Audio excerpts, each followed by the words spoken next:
Vandag is donderdag 8 Januarie en ons is tans in die kerklike seisoen wat ons noem Epifanie.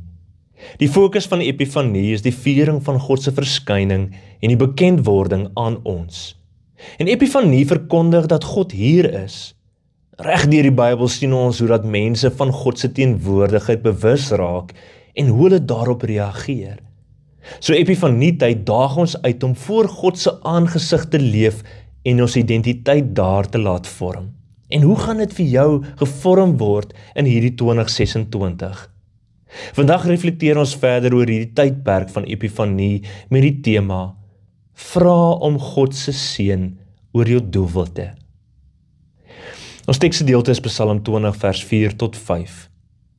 Mag hy al u graanoffers onthou en die brandoffers aanneemlik vind.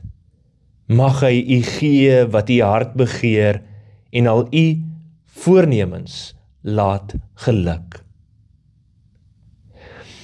So ons wysheid vandag is skep balans. Jy sien, met die wegspring van 'n nuwe jaar het ons gewoonlik 'n hele lys vol nuwe jaar voornemens.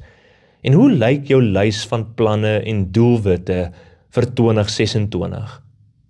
Mag dit wat ons hierdie jaar wil doen vir die Here aanneemlik wees. Mag dit wat ons doen vrug dra. Mag ons ja sê vir die regte goed en nee sê wanneer ons moet. Bewaar 'n gesonde balans tussen werk en vrye tyd, familie en persoonlike selfsorg. Jy sien, 'n gebalanseerde lewe lei dikwels tot 'n beter geestelike, emosionele en fisiese welsyn. En ons bid vir die Here se seën oor ons hande werk en die wete dat ons so afhanklik van sy goedheid en guns is. So watter lewende offer wil jy die jaar vir die Here gee? Kom ons bid saam.